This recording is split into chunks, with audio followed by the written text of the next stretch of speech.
Welcome. I'm Danielle Sally. And I'm Eva Fusa. And you're listening to Ghost Boss, stories about the freelance afterlife. Happy New Year! Woo! 2024. That's right. How are you doing, Eva? I'm doing great because not once have I written 2023 when I meant 2024. Yeah. We used to always do it on checks, but we don't write checks anymore. Right, exactly. But so far, all of my notes are 24 and not 23, so I haven't messed up yet. There you go. Doing great. Very good. How about you? I'm good. You know what? And I posted this on our Instagram channel. So if you aren't following us, please go find us. But I started a book. January 1. I finished it. Stop it. I finished it. I haven't finished either. Well, I started too, but I haven't finished either. Now it was audiobook and it was like, I got to the point, it was probably like 1.5 speed, but I got really into it. Yes. And so it was Heather Gay's Bad Mormon. Okay. And if anyone watches Real Housewives, all we are thinking about is Salt Lake City right now and that franchise. And it blew our minds. And it might be the best housewife episode to date in the history of housewife episodes. And it was just on my mind. And I blew through that book. It was so good. Loved it. Our friend Whitney texted me that she also has already finished a book. I saw. So you're changing lives, Eva. I love changing lives. I think I posted out that I think it is so important that we do surround ourselves with people who are different than us and have different mindsets than us, or maybe different habits than us, because you really motivated me to maybe I should start reading more. Maybe I should do this. And I did. And I feel so much better for it. So thank you. Thank you for that. I'm not going to track my macros as like a trade-off. It's okay. Yeah. It's okay. Yeah. Well, that's funny that you're talking about habits because I did start my first book of the year. Yes. Atomic Habits. Habits. And I could have been done with it by now. It's only 5 hours long, but I'm intentionally doing a little bit every day to kind of like really absorb it. Oh, I like that. It is, the little emoji with the head explosion thing. Yes. That's all that book is. It has to be because I've been seeing so many people posting about it. I think even where we record is SoCo in Columbia, South Carolina. I saw they posted about it. I've seen other people post about it. I mean, it is everywhere right now. And it's been out for a while. So it's not a new book. What I find fascinating about the book is that, we all try to make new habits and yada, yada, yada. And especially the new year or the new month or like the beginning of the week. But this is about like the science behind habits. Right. There's like a whole chapter on like the dopamine like loop and how dopamine interacts with your brain. Yeah. And, it's really about the whole premise is about making a 1% change, right? So the beginning talks about if you make a 1% change in any part of your life, the compounding interest of that. And conversely, if you make a 1% decline in anything, how that can bring you down to zero in a lot of ways. And it's just fascinating. Yeah. And it talks about like habit stacking. So like, I've been trying to meditate more. Yeah. And I just have a hard time because my mornings are chaotic. Sure. And I'm really tired at night. So like one of the things the book talks about is habit stacking. Mm-hmm. So like I already walk most days. Yeah. Do it then. So you could do a walking meditation. Yes. So I did that yesterday. Good. How was it? How'd you feel? It was good. Yeah. And it was like just a 10-minute walking meditation. That's okay. And he also talks a little bit about like, I think in my mind, particularly with meditation, I'm like, I need to do 10 or 15 minutes. And it's like, well, would you benefit from 2 minutes? Why don't you start with 2 minutes and make it part of your day-to-day habit? Most of mine are 5 to 10. Unless I'm doing a sleep meditation. Oh, I love those. Then I'll like a solid 30. Yeah. But normally I'll do a 5 to 10, especially if it's morning, 5 to 10. Yeah. So anyways, Atomic Habits, it's really great. It might be the first book ever in my life that I reread. Oh, wow. I've never reread a book in my life. I'm not a rereader. I'm not a reader, but I'm not a rereader at all. Yeah. So I'm a reader. When I talk to other people who read a lot, especially people who read like as much as I do, they all talk about, well, I reread blah, blah, blah. So I don't reread books because there's so many books out there that I want to read that I just feel like I don't have the time. I get that. I'm the same way. It's funny. We compare your reading with my Peloton. No, I love it. But I'm the same way on Peloton. There's some people that they retake the same class over and over and over. And I rarely, there's so much on demand that I don't want to retake classes. The only time I do retake class is probably like Maddie Majagamo has a great split program, or if it's one of the programs and I'm restarting it, or Andy Spear's density program, things like that. But if it's a cycling class or something like that, I rarely retake classes. Yeah. So I'm always amazed how many people they'll retake the same classes over and over and over. Yeah. I think my no rereading, it's not a conscious rule. It's just a thing that I don't do. It's funny because I rewatch movies. I rewatch shows. We've talked about this a lot. I don't know if I've mentioned it on the podcast. I watch Clue every single night before bed. And I put on a sleep timer. It's because I need to actually turn off, but I watch Clue every night. But the rewatching of Clue, I've realized it's kind of an anxiety thing because I know what to expect.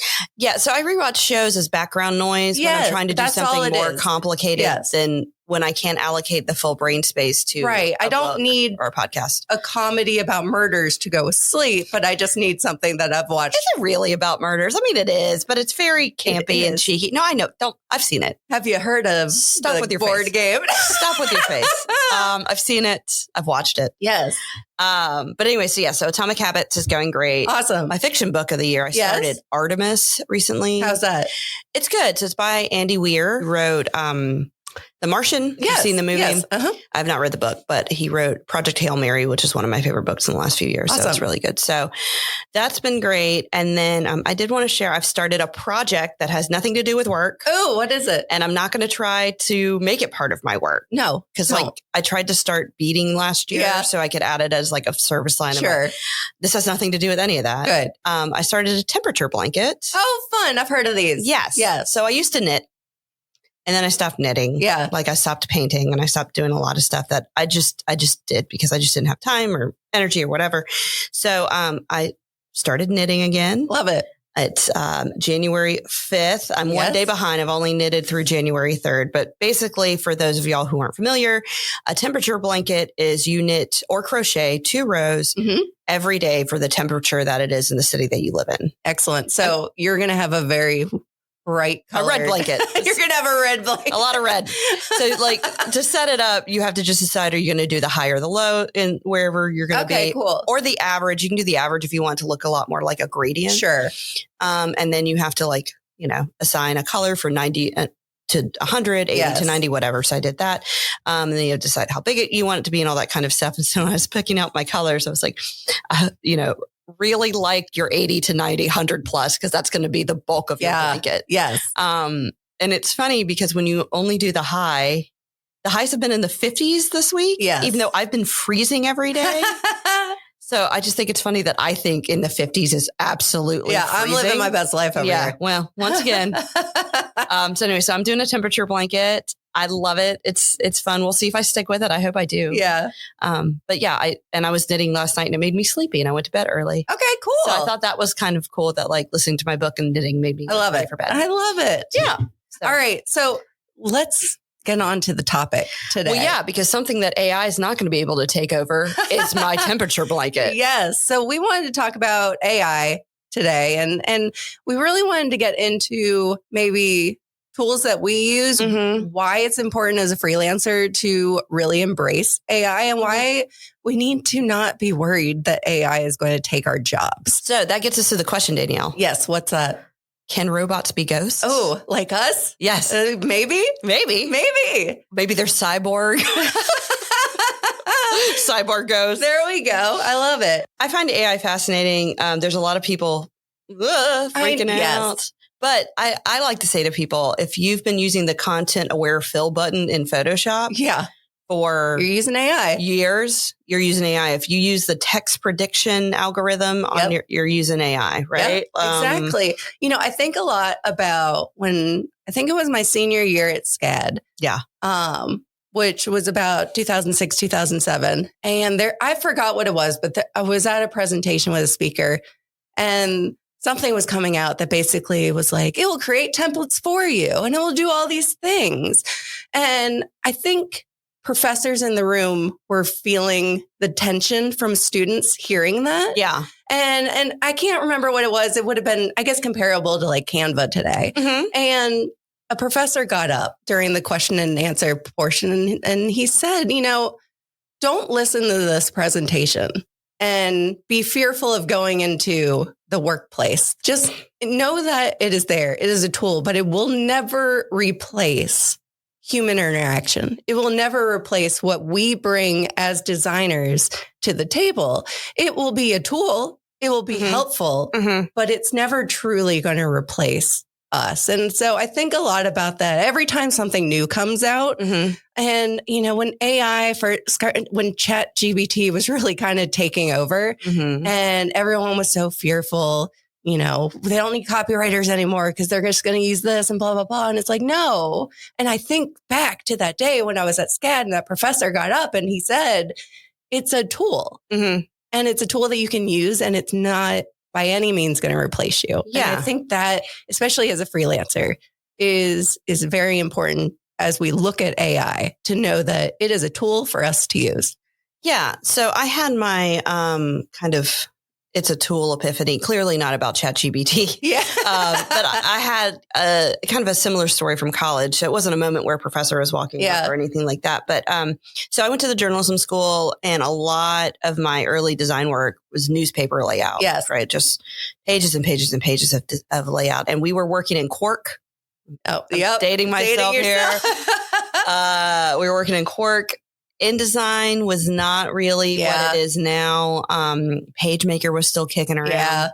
But Quark was the program that we were all doing layout design in. And I remember being in a room for my senior semester for my capstone experience. And there's all the computers, we're doing the stuff. And then I look over and there's all of the physical equipment from where they used to do the physical page layouts. Right. When people say camera ready art, what they would mean is you had to put it on a board and then a camera took a picture of it. So this is all the stuff that made camera ready art for newspapers. And I remember thinking that, using things like Photoshop and Quark, and so now InDesign and Photoshop and Illustrator and, all of that kind of stuff is utilizing technology. So if I or anybody older than me at that time period was like, I'm not going to use Photoshop. I'm not going to use Quark or InDesign or Dreamweaver, whatever. They really are cutting off their opportunities in their career and in their work at that point. And so I look at AI the same way, right? Yes, you have to have a hand with it, but you have to have a hand with everything. Right? And so anybody who says to me, ChatGPT is going to make copywriters obsolete, I just would encourage you to go try out ChatGPT. Yeah, you'll see it won't. Because it's done. Look, I use it to rewrite copy a lot. Yeah. If I have to rewrite, if I'm scheduling 8 social media posts over 12 weeks, and I'm basically pushing the same event every single time, ChatGPT can save me a lot of time. Exactly. I'll use Grammarly a lot. Oh, and that's AI. It's AI. It even has the AI function. If you click that, it will rephrase what you do. And I use that all the time. Yep. But I always go back. Yeah. And you have to edit and I revise. You have to. But I it's nice to have the option of a second set of eyes when you're a business of one and you don't have a second set of eyes. Yeah, absolutely. I mean, it's just these things are only good as the prompts that you put in. Yes. And look, sometimes ChatGPT has kicked out some wonderful stuff that I'm like, oh, that's great. I could pretty much just use that. Yeah. And then sometimes I'm like, that was written by a robot. Yeah. Right. What prompt did I give that generated that response? Exactly. And I do a lot of B2B work. We've talked about this. Yeah. And a lot of it's very specific. Some of the work I do is in healthcare strategy and market development. So there are hospitals and partners of hospitals that work on adding buildings and service lines. And those are very long projects. And so ChatGPT can't help me out along with that stuff because it's so specific. Yeah. So I use it for that. I also use it. I saw 3 presentations about AI 3 weeks in a row at 3 different conferences. One was healthcare leaning in marketing, one was healthcare leaning in strategy, and one was at the Growth Summit here in Columbia. Yes. All of them, particularly the ones that are marketing leaning, talked about using AI and ChatGPT to get over blank screen syndrome. Yeah. Which I find so helpful. I agree. I think that is the best tool. It's almost, not fully, almost like we've figured out how to not have creative blocks. Well, yeah. So how many times have we done this for our clients, right? Where we go into a conversation, whether it be about a logo, a brand, a ad campaign, whatever. And we're not really sure what they want. They're not really sure what they want. So what we do is we take them something to react to because they are going to be a lot more focused. And I say they globally, right? Yes. Like I am part of the they. Yeah. Like, right. You are part of the they. Right. This is not like a us versus like client situation. Exactly. Blue skying is harder, I think, than reacting to something in front of you. Absolutely. Our brains actually need guidelines and parameters and guardrails to really kind of focus on what we're doing.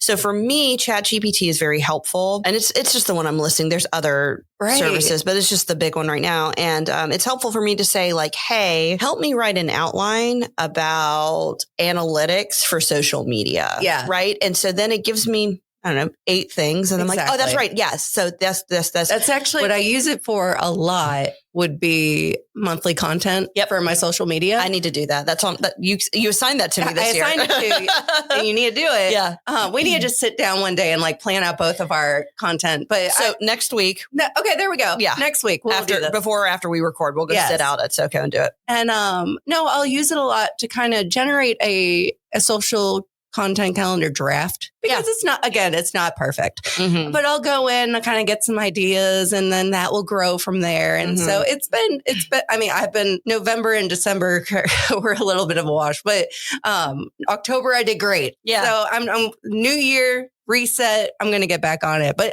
I think it's great for kickstarting ideas. Yes. One thing I do miss about working at an advertising agency was the collaboration during concepting and the brainstorming and just getting together and shooting off ideas. It's fun. It is fun. And like, it's like throwing spaghetti at the wall, right? Yeah. So you're coming up with ideas and some of them are really bad, but some of them are great. But some of the bad ones, we always said you still throw it out there because someone else might have an idea that sparked from the idea that wasn't that great. And then someone else has an idea that sparks from that. And so it just keeps growing. And I miss that a lot. But so ChatGPT. So you're making a computer be your friend? The computers be my friends. Which is such an introvert comment. This is, we're starting out the new year on brand for you, Danielle. We're doing great. I'm okay with it. I do miss human interaction when it comes to the concepting side of things. I do. Well, and so it's interesting because I've also found ChatGPT to be helpful to figure out what not to talk about. Yeah. A couple months ago, I mentioned I had a presentation to do about Native American History Month. Right. So I know so much about Native American history. I should. I'm Indigenous. Yes. This is part of my life. I can tell you not only like federal legislation and stuff that's specific to the region that I'm from, but the region that I grew up in and things that my family was involved in. I could go on for days. Yes. So when I sat down to do a presentation for an elementary school, a middle school, and a high school, ChatGPT, I wanted to use as a tool to like write me an outline. Sure. To help me like zoom out far enough to make this make sense. I have some thoughts. Yeah. Part of the whole presentation was supposed to be about like not the traditional archaic viewpoint of Indigenous people only through a historical lens. Right. But all it gave me was like they used to live in teepees and they used to wear this, right? It was this whole thing. Yeah. So I was talking to a friend. Yes.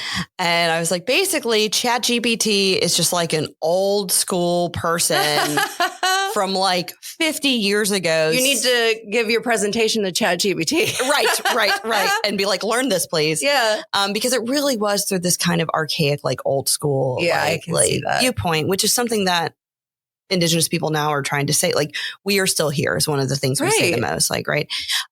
So I use that as a point to feel like, ChatGPT and things like that, they are not perfect. And then like a week later, I went to one of the presentations and the guy doing the presentation had put in like, write me directions to get from here to here in Charleston. Right. And then he went like, followed the route and it like tried to take him like through an actual building and stuff like that. So he was like, you can get there sort of with these, but it's not perfect. And that's how I felt when it wrote that outline for my presentation. Sure. So I find it a tool that's helpful, even if the tool is telling me what not to do. Yeah, exactly. Right. Because when I was looking at it, I was like, all right, so it wants me to talk about dwellings, right? Like the houses that Indigenous people lived in. And it's like, okay, so, in South Carolina that look different than the houses where I'm from in Southern California. But that prompted me as like, okay, well, maybe I should go ahead and point out the statistic that only 13% of Indigenous people live on a reservation. There you go. Yes. And 70% of us live in urban areas. We live in cities. So like it was still a jumping off point. It made you realize, okay, if a robot thinks this, then a bunch of elementary school students need to learn. Yes. Sure. I mean, some of this was prompted because my son shared on a playground once that he was Native American. Yes. And some of his peers were like, no, you're not. They're all gone. Yeah. Right. And so like that was some of this, right? Sure. But yeah, so sometimes ChatGPT is a good starting place and sometimes it's a good don't start here place. Right, exactly. And you know, it's a robot, so you don't hurt its feelings. Exactly. If you're like, please rewrite that. Please don't do that. That's wrong. So yeah. Yeah. Another thing I like using it for, especially since it's, you know, illustrators kind of started building it into its platform as well, Adobe Illustrator. We've talked about this before. I am not an illustrator. And sometimes if I'm doing a storyboard or something like that, sometimes you can't always find the right photo to use on the storyboard.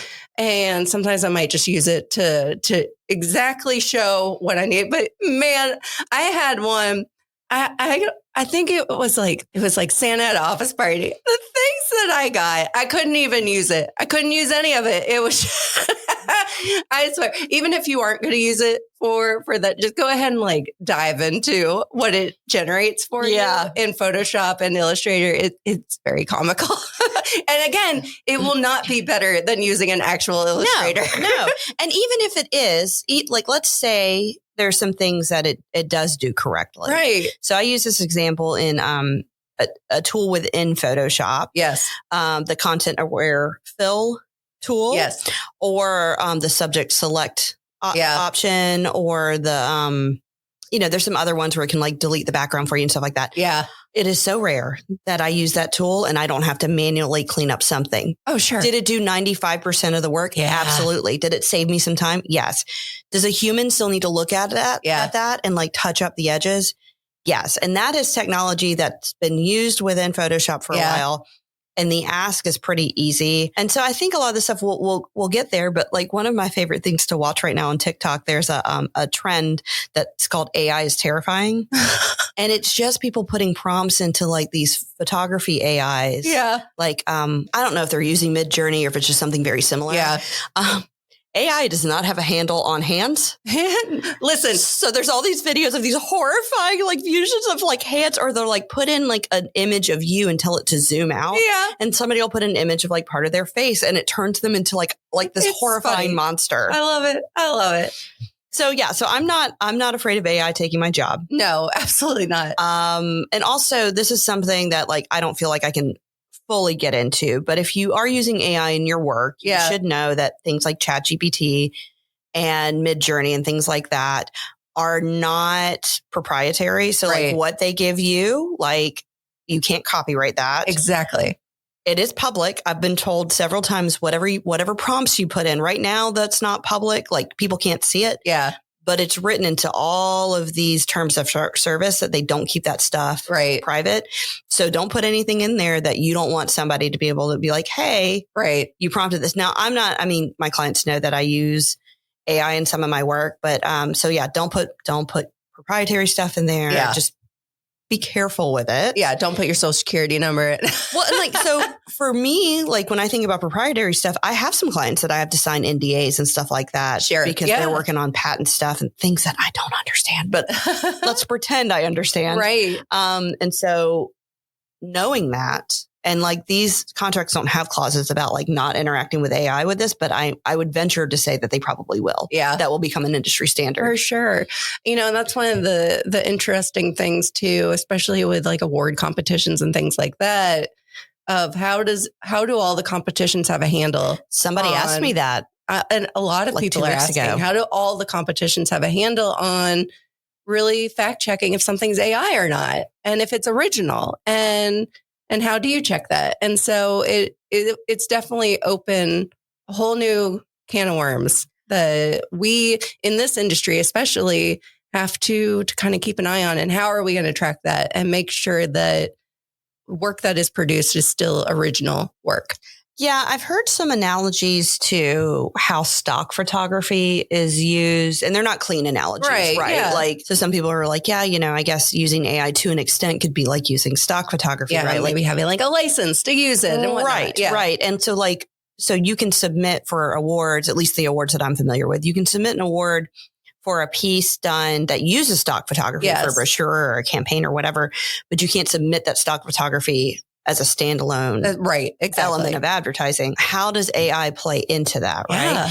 And I've seen a lot. I mean, I'm not in academia, clearly, right?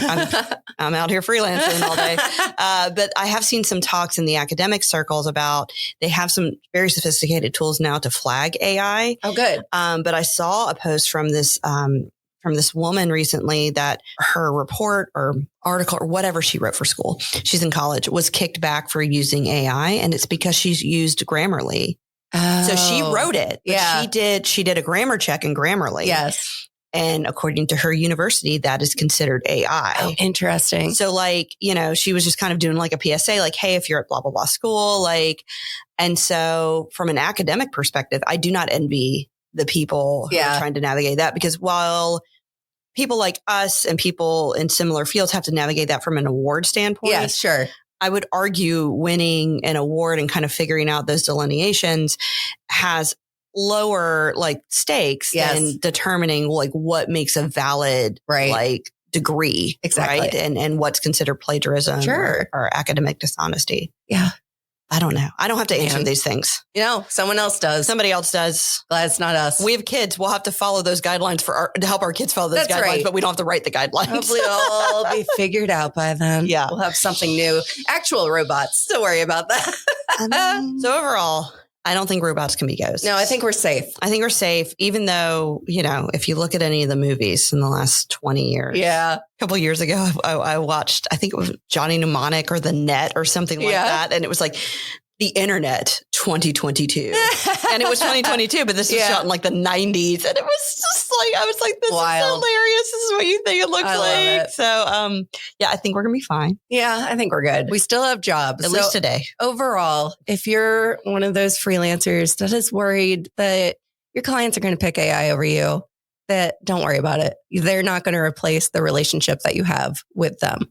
Right. Because AI, and I think that's a lot of what we talked about here. Yes. AI doesn't have the personal touch. Also, AI doesn't have relationships with vendors.